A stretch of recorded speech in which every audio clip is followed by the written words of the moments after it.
Hello students, welcome to EPG Pathshala.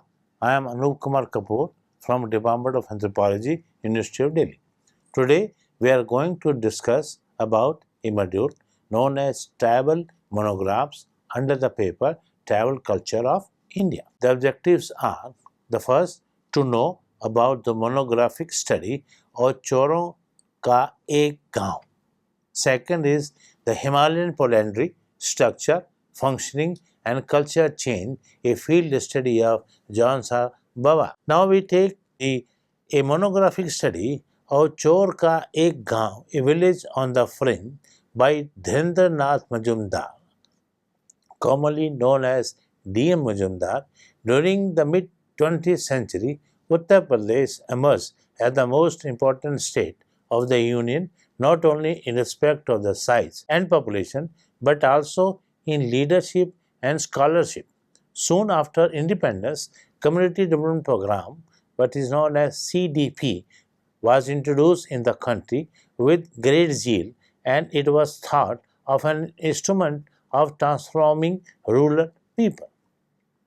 Uttar Pradesh turned into a laboratory for sociological and anthropological studies by both foreigner and national scholars.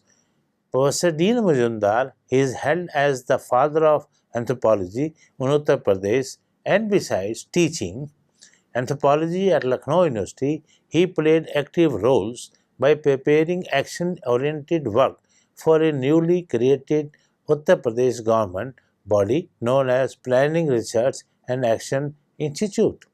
The two monographs of Professor Deen Majumdar being reviewed here are examples of pattern of diverse rural life in North India. It was Majumdar who initiated the study of communication in a village, Mohana clan, near Lucknow.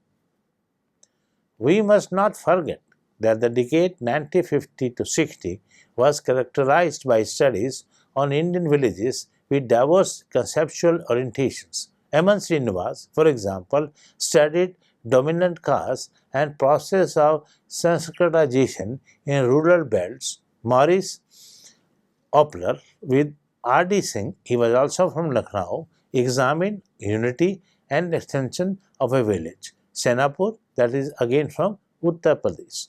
McCarran Marriott looked for elements of later tradition of Kishangari, a village in Aligarh district, contributed development of great tradition of India and vice versa. Oscar Lewis examined how an Indian village, that is Rani Khera, that is in Delhi, is different from Mexican village, that is Tapojian, and how inter-village networks work in North India, what he called rural cosmopolitanism. About the same time, S.C. Dubey was working in Rakhandi block, that is Saharanpur of Uttar Pradesh, discovering cultural and human factors involved in community development projects. F. G. Bailey's study was along the line of tribal rural continuum in a village of Odisha. Professor Majumdar from Uttar Pradesh thought of investigating how a village on the fringe functions. This the subject matter of his monograph reviewed below. Dr. Majumdar's Chor Ek Gaon, a village on the fringe, is definitely a departure from above studies. It was first published in 1960, shortly after his sad demise in May 1960. Originally, the script was written in English by him in 1958. His desire was the book is published in Hindi first.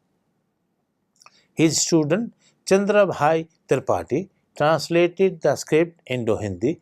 Unfortunately, its English version never got published, perhaps lost in the press. Research area and people. A village named Baluga, about 60 kilometers from Hantinala or Robertsganj, that is Mirzapur district of northwest Uttar Pradesh, was treated as a fringe or a chore village, but the actual fieldwork was done in Chittora, a tribal village of Duddhi Tehsil, not very far from the Duddhi railway station. Chor means the outer part of something. In the context of rural study, it means a village which has lost its original tribal features and has become a multi-caste village having no common solidarity often seen elsewhere. Duty communities over the period of time have borrowed the cultural traits of each other simultaneously.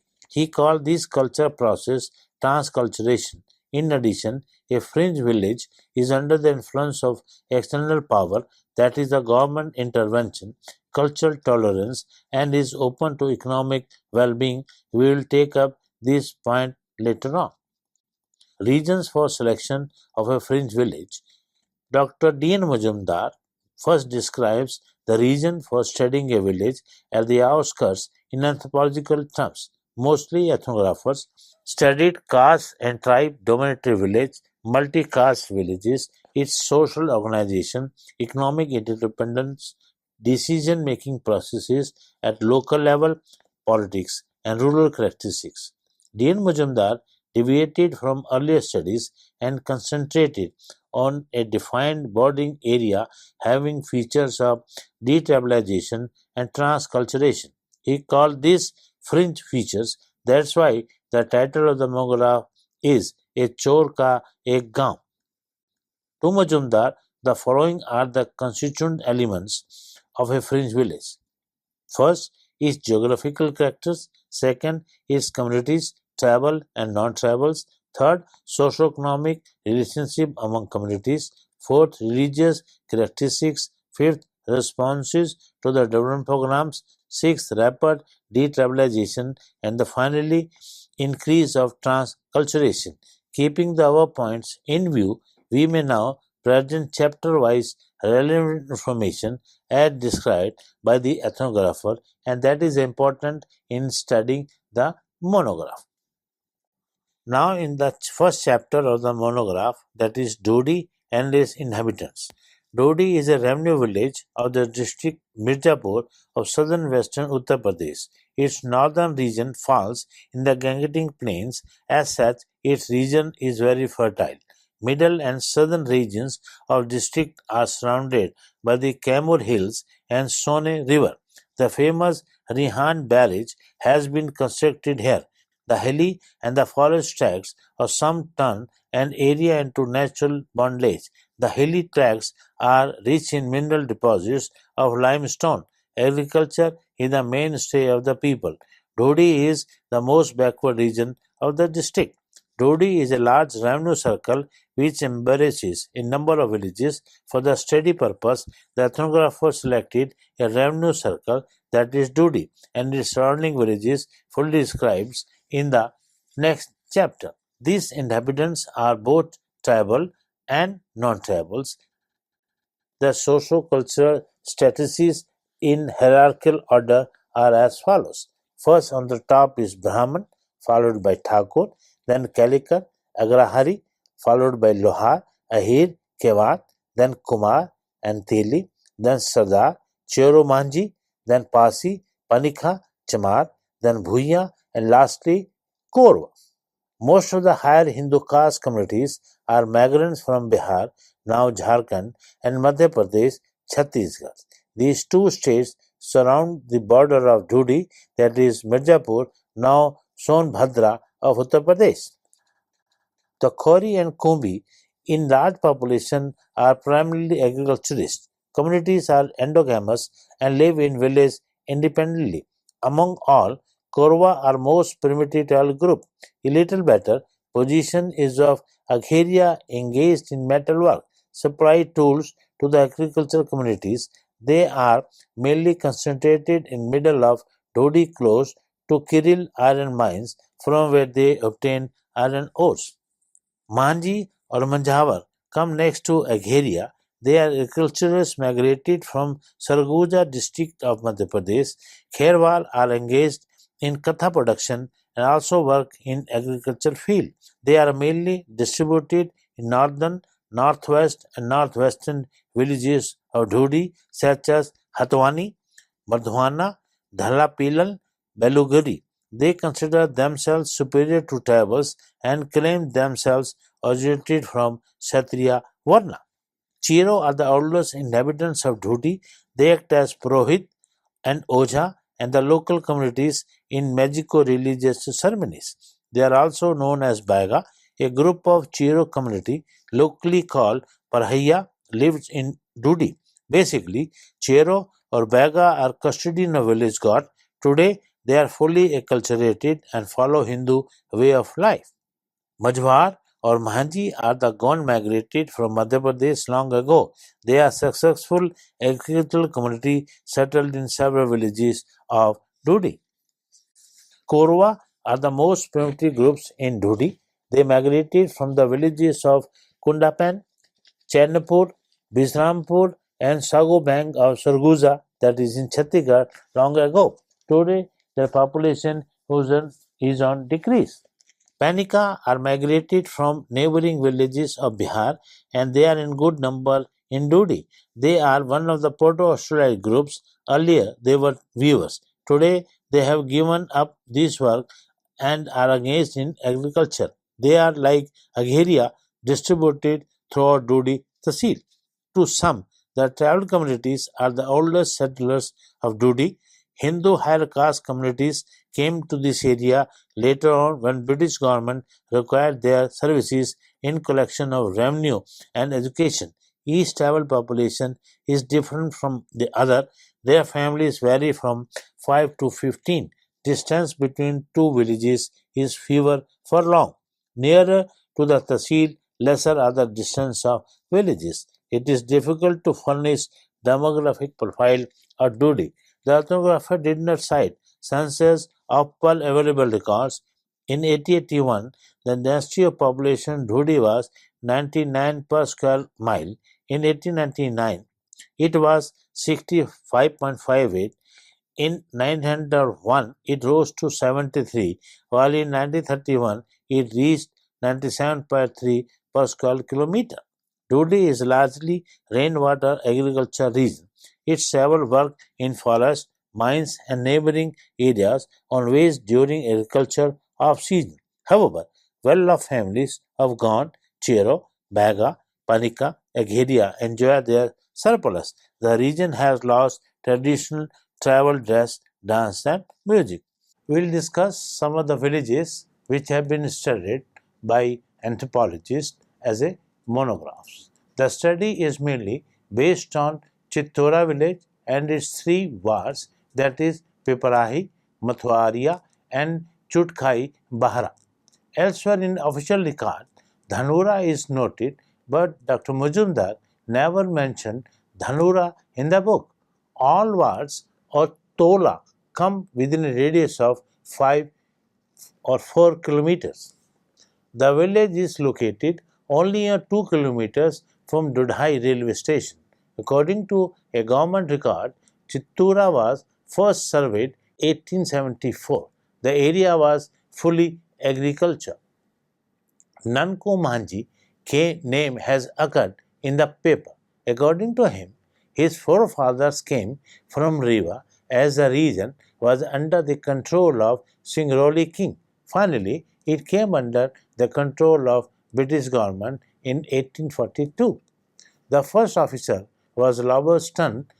Robertson Ganj is named after him, of which Dodi is a part. In 1874, the area came under the control of the government and Dhudi was made as its important revenue circle. Today, after Jokhan Manji, Sabedar Singh, the Sapurdar, a team close to Jamindar of Dhudi, now the Sarupudari or Jamindari system has been abolished. In the monograph, chapter 3 describes socio-economic system. Before the introduction of community development programs in Dhudi, the inhabitants of Chittura practiced agriculture in traditional way, mainly by plough and manually. Cow dung in plenty was used field. Unlike other villages of western eastern UP, cow dung cakes were not used for fire cooking. Water in pond and handmade wells are used to irrigate fields during off rainy seasons. Crop types: Chittura yields both Kharif and Rabi. The Kharif crops are of two varieties, that is Badhai and Aghani. Badhai begins with mid-June with first rains. Basically, it is rainy crops which include sawa, mejhari, makki, urd, tili, and Jaunsari, while Anghai yields are paddy, kondo, kut, jitani. Rabi yields are wheat, barley, chana, masoor, peas, sarso, and arhar. Incomes are also generated through horticulture produce. Mangoes, guavas are owned mainly by the well-off families. Of 6 orchards in the village, 3 are owned by Baniya families, 2 Manji, and 1 by the Thakur family. There are around 500 mawa trees in village owned by the Brahman, Thakur, and tribal groups. Animal wealth includes cattle, goats, chicken. In 1956, the study group counted 244 cows, 317 oxen, 40 buffaloes, 146 birds, and 7 horses. Earlier, Chamal had pigs, but now they have given up rearing pigs in Chittora. Material culture. Houses are made of bricks, tiles, and mud depending upon the economic status of the groups. Tribal women are fond of silver and metal ornaments, unlike Hindu castes of Chittora tribals are fond of drinking homemade liquor. Their agriculture implements include plough, axe, and levelers. There was only one bullock cart in the village. Household items include cots, mats, some aluminium, and earthen pots. In 1955, only one Tayara bullock cart was owned by a Thakur family. Tribal groups are mainly dependent on manual labor. During agricultural seasons, ploughs are borrowed from whom owned them. For this, a nominal price in the form of grains are paid to the owners.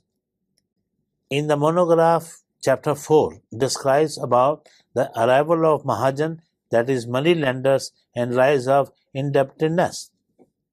During the time of study, almost all tribal groups were in the grip of Mahajan, that is a Baniya community, who had provided them cash and grains on heavy interest. Mahajan families are scattered over Duddhi. Initially, they came from neighboring regions and treated the locals as friends. Gradually, they start giving them loans in the form of cash and grains. During marriage, some families are in the need of cash, which they instantly get after paying heavy interest. Illiterate debtors did know fatal consequences of getting loans from them. The orthographer has presented a number of case studies how interests are realized from poor illiterate tribals over the years. The point noted here that these Mahajans do not charge heavy interest from literate families. As a result, good amount of land of illiterates have been transferred in favor of Mahajan and higher caste families. In the monograph, the fifth chapter describes leadership pattern in the village. In the village, Jati or caste panchayat is predominant. Each caste had its own pattern in formation and structure of decision-making process. For example, Panika has one head, while Chamar has a council of 4 members committee.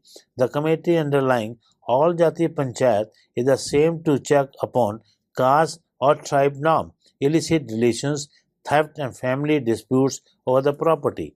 In some cases, a Jati Panchayat, as with the case of Chamar, jurisdiction extends over 8 villages.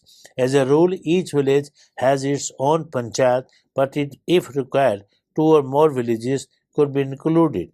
The headship of Jati Panchayat is hereditary. It is to be noted that at local level, decision-making processes, the higher caste families are not oriented towards Jati Panchayat.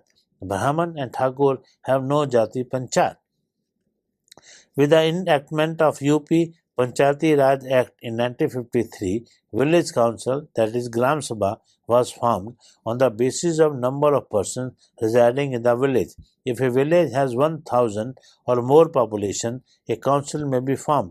Otherwise, 2 or more villages are included, forming one Gram Sabha. Adalti Panchayat came into force from 1954. Unusually 3 to 4 Gram Sabha under one Adalti Panchayat. Presently, Chittora comes under Duddhi Adalti Panchayat. The main function of the Adalti Panchayat is to decide the cases sent by Gram Sabha. It can fine up ₹2 100. It disposes of the cases related to family property, inter-caste, tribe disputes over land. However, few cases related to the tribal families are reported to the Adalati Panchayat. In the monograph, the sixth chapter describes village leadership pattern. Prior to enactment of United Provinces Jamdari Abolition Act 1947, Nanku Manji, a Gond tribal, was the Sarpudhar of village head. Throughout his life, he maintained a healthy relationship with the inhabitants of Chittura while collecting taxes and decision-making process. After his death in 1900, a non-tribal became the leader. Since then, Chittura has become a place of caste rivalry and group interest. By this time, a number of high caste families had been settled in the village, such as Chaube and Mishra families. Later on, Thakur came into the forefront of the village politics. Sarvadham Singh enjoyed the post of Sarpudar till 1952. However, even after abolition of Jamandari system, he remained as a powerful leader in the village. A number of case studies cited in the book clearly indicate how Chittora village gradually lost its stable character in decision-making process. This usually happens with a fringe village since it is open in all the corners. For outsiders, it becomes a profitable place. Tribal communities by nature never stood against them. The next chapter, that is 7 in the monograph, discusses about inter-caste relations. As was noted above, there were 5 tribal communities and 11 caste communities in Chittora. A chart showing tribe caste social position in the village may be prepared in terms of their participation in rituals, acceptance of food and drinks, and gesture of the respect. These 16 communities form 3 layers in terms of their social position in the village as shown below. First is high level comes Brahman and Thakur. In middle level, Kalwar and Agrahari, that is Mahajan, Baniya in popular terms, then Lohar, Ahir, Kewar, then comes Kumra, Teli, Kherwa, Chero, Mahani, Panika and Pasi. And the lower level it comes Chamar and Bhumiya. Inter-communities relations are at different levels. Brahmins, for example, are invited to perform the rituals at the time of birth and marriage by all except Charo, Mahaji, Chamar, and Bhumiya. It is important to note that death rites of all tribal communities are not performed by the Brahmins of the village. The minimum degree of participation of Brahman is with Chamar and Bhumiya. In general, the interaction pattern among the Hindu caste communities are almost the same as found in elsewhere in northern plain villages. In Chittora higher and middle level, Hindu caste do not accept food from tribal communities. However, drink is accepted from Chero and Maji. Nowadays, this social distance has been relaxed due to external forces such as education and jobs. In Panchayat, no social distance is observed. A Chamar need not require to pay respect to Chamar in Panchayat meeting. In school, no social distance is found between caste and tribe or between higher and lower caste. Artisan communities have important role in strengthening socio-economic relations among the various communities. For example, Kumra supply earthen wares to all the groups. Same is the case with the Lohar and Teli. All caste groups invite Chero, that is Baga, whenever agriculture operation ends. Marginal and landless communities often work in agriculture fields of economically well-off families. Inter-caste or tribal economic cooperation is a must in Chittora. In chapter 8 of the monograph is about the kinship and the marriage system in Chittora. Here our interest is to know more about marriage system of the tribal communities of the village. Tribal groups are endogamous and practice clan exogamy. The powerful tribal groups in the village is Manji, that is gone. 2 forms of marriages are followed by Manji and other tribal groups, that is Bia and Sagai. The term Bia is used for marriage of a virgin girl, while Sagai is called when widow and divorced female gets married second time. Marriage by bride price is commonly practiced. Exchange marriage is also permitted. Multilateral cross-current marriages are preferred. However, Rajput, Thakur, and Brahmins do not practice cross-cousin marriage. Bride price, that is Badu Dhan, consisting of cash rupees 10 to 25 and utensils. In some cases, ornaments, grains, depending upon the economic situation of the group family, Chero, Mahaji, and Panika have adopted Hindu marriage rituals. Dowry system is not practiced by the tribals of Duddhi. The kinship terminologies of the tribal, such as the Mahaji, Chero, and Panika, have gone remarkably changed due to Hindi-speaking caste communities. Aurat, that is wife, Mard, that is husband, Beta, Beti, Patoha, that is daughter-in-law, Sasur, father-in-law, Dada, Dadi, Nana, Nani, grandparents, Saas, Devar, Bhavi, Basur, that is husband's brother, Bua, Fufa, Mama, Mami, among others, are frequently used as terms of address. Now, in the ninth chapter of the monograph, that is life cycle rituals. Birth, marriage, and death. Tribal groups of the village do not consult the Brahmin at childbirth. They, however, consult Baga for naming a child. At the time of marriage, Manji and Chero consult Brahmin for an appropriate day and time. Marriage is said to be completed after a communal feast. On the 10th day of the death in a family, a simple ritual is performed. They hang a nimbu, that is lemon, with a string in front of the deceased house. If the fruit falls, then it is thought the dead person would reborn in the family. Among the Hindu caste, life cycle rituals are performed elaborately in the presence of Brahmin priests. On some occasions, the latter are invited from the neighboring villages across the district boundary. Now we take religious beliefs and customs. A number of religious celebrations are prevalent in Duddhi, especially among the Hindu caste. Tribal groups are, however, restricted to their magical beliefs under the supervision of Baga. They believe in existence of spirits of dead ancestors and worship them on the appropriate time. They also worship village gods and sacrifice goats and chicken as directed by the Baga. Omens are observed at the time of marriage. Now, in the 11th chapter of the monograph, discuss about the directed changes. In 1953, community development programs were introduced in 90 villages of Duddhi. Chittora was one of them. 12 projects headquarters were established in the area. Each center supervised 7 to 10 villages.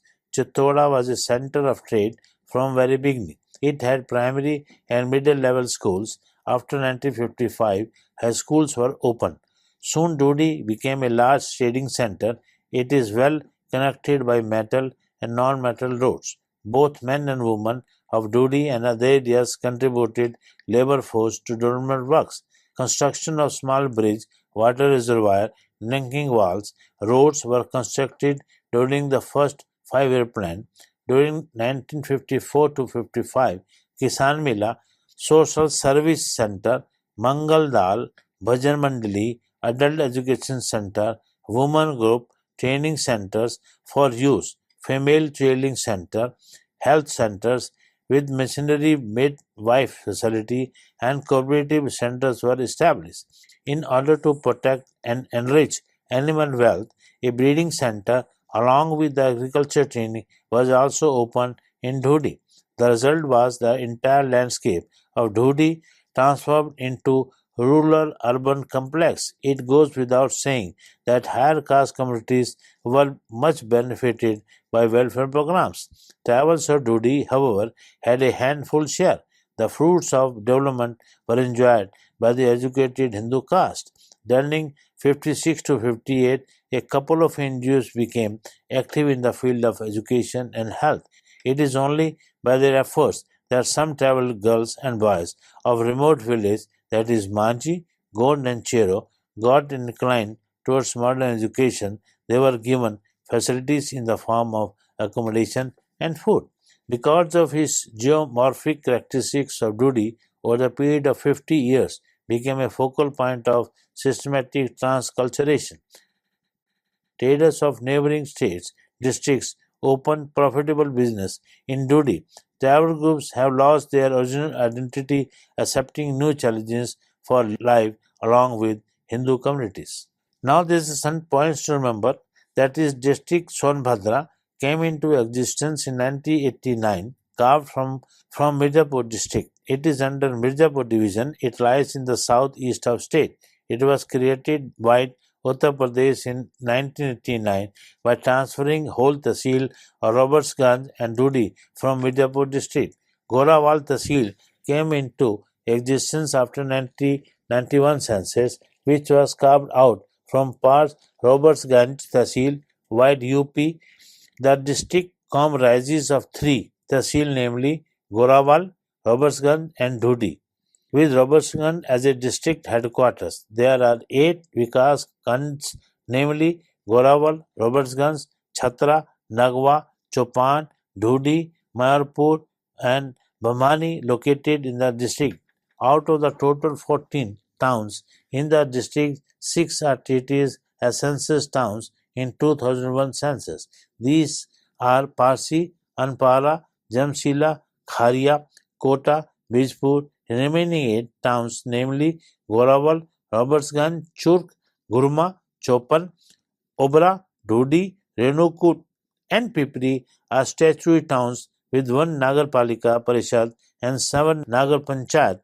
There are 66 Nayam Panchayat, 479 Gram Sabhas, 1425 revenue villages, in which 1363 are inhabited villages and 61 uninhabited villages in the district. In the revenue villages, there are 12 forest villages, out of which 8 are uninhabited.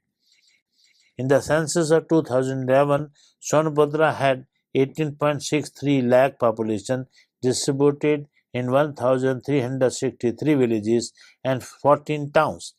9 groups of scheduled tribes, that is Gond, Chero, Baiga, Kherwar, Panika, Bhuiya, Najisia, Patari, and Parhaiya, constituted 3,750 and 415 or 31.60% of the total population.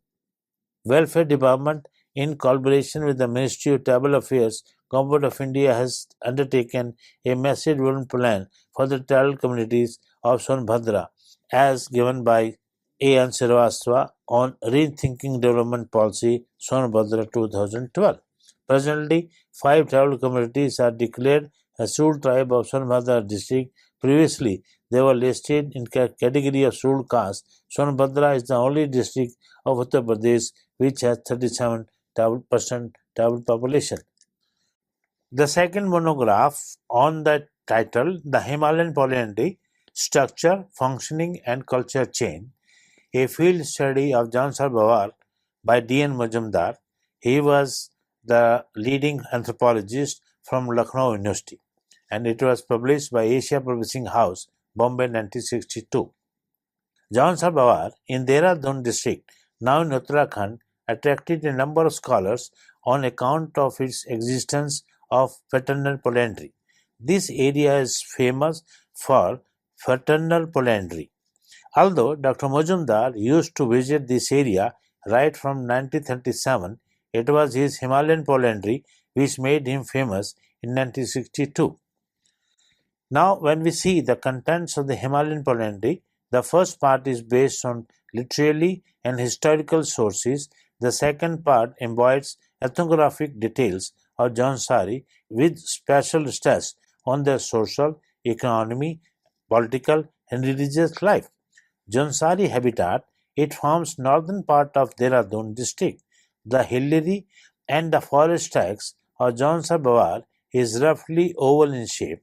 Its bordering parts join Himachal Pradesh and districts of Dehradun, Tehri Garhwal. Jaunsari forms two constituent parts, Jaunsar and Bawar. Then comes village settlement and house types. It has been indicated above that the traditional Jaunsari follow polyandry. Therefore, their houses are built in such a way to accommodate extended families. Multi-story houses are in almost all settlements visited. These are made up of party stone and deodar wood because only these stones and deodar woods are available in that area.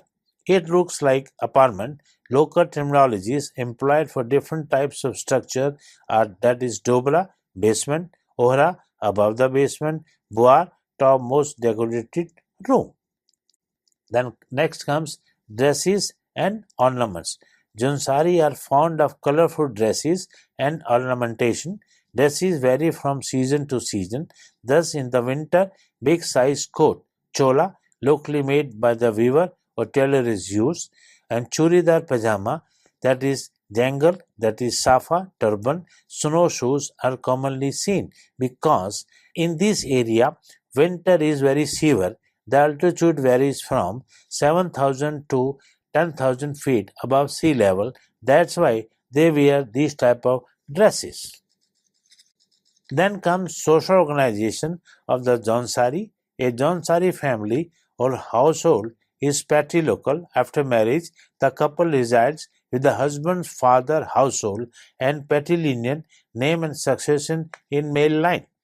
Then the backbone of the Jaunsari villages, traditionally it was organized as depending on the strength of the caste and kinship affiliation. They are village level, inter-village, khat, inter-khat, and all Jaunsari Bawar level.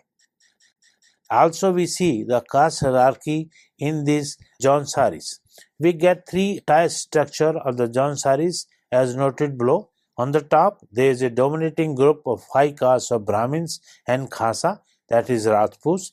In the middle, there are a number of professional castes such as Badi, Sunar, Bagdi, Lohar, Bajki, etc. Their nomenclature varies in Jaunsar region.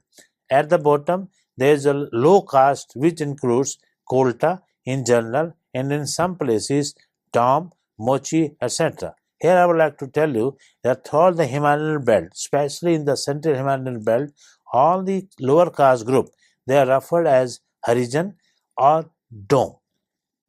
Then when we see inter-caste relationship among the Jaunsari, the caste hierarchy is not as rigid as seen in other Hindu caste villages of the plain areas. Intermarriages between Rajput and Brahmin caste is allowed, though the cases are not very many. Family and kinship relationship. Jaunsari are a patrilineal community. They practice patrilocal marriage rule among the two high castes, Brahmin and Rajput. Traditionally, joint family system is now. Form of marriage and types of family. There are three forms of marriage, that is monogamous, polygamous, and polyandrous. And this type is known as very famous in India because of polygamous and polyandrous nature of marriage. Jaunsari perspective of marriage. The Jaunsari Brahmin and Rajput caste are not strictly endogamous, so the case with the remaining lower caste. When we talk about kinship category, Dhanantri or Rantri, these two local terms denote the kinship status of Jaunsari woman. Dhanantri is referred to those females, daughters, and who remain in natal father residences. When we see the village organization, that is Siana and Khumri, functions of the Khumri in association with the Sianas, and when see here I would like to give the Sianas, the oldest man in the community or the family or the village, that is who has a very experienced man, he is called Siana. Then we have them nowadays because of introduction of modernization system, we have modern panchayat system and development vis-a-vis Khumri panchayat, they are going on side by side. Then we study the life cycle rituals, birthright, marriage right, death right, and taboos associated with the mourning period, Jaunsari magical religious beliefs. These, the life cycle rituals as well as magical religious are very interesting to observe as an anthropologist. Then we see fairs and festivals. Fairs are characterized by social, economic, and religious congregations, but a tinge of economic implications. Some of the important festivals are Magh, Jagra, Gogar, Diwali, means Diwali, and Dashera. These are celebrated all over the regions. Regional variations are with Jatar, Kamauna, etc. are celebrated locally. Bisu, Sahid Kesari, Chela Mela is great importance in this region. Now we summarize this module. Jaunsari society is a continuation of past. Its continuity is maintained in the midst of change. It is through the culture, contact, and communication that changes are brought about in a society. Frequent contacts of Jaunsari with the plain cultures has increased the degree and direction of change. Since independence, democratization has geared the Pahadi people.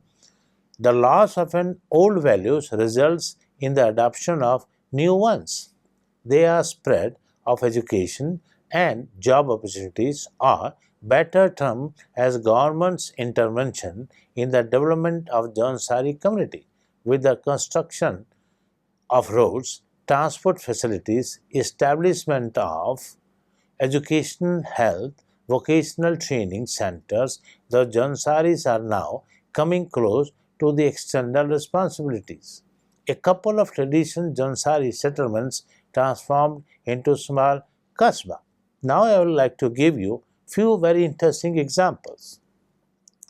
When anthropology started, especially in India, the British Raj, the British so-called, the now we call them anthropologists, but they were not anthropologists by degree, but they were anthropologists by interest. They used to come and visit India, and they used to produce many monographs in different parts of India, north, south, east, west, central. That's why in our libraries you will find all monographs written by these British so-called anthropologists are lying. But nowadays, in 21st century, the anthropologists are not writing down the monographs, the reasons that you have to identify, you have to understand why. Thank you.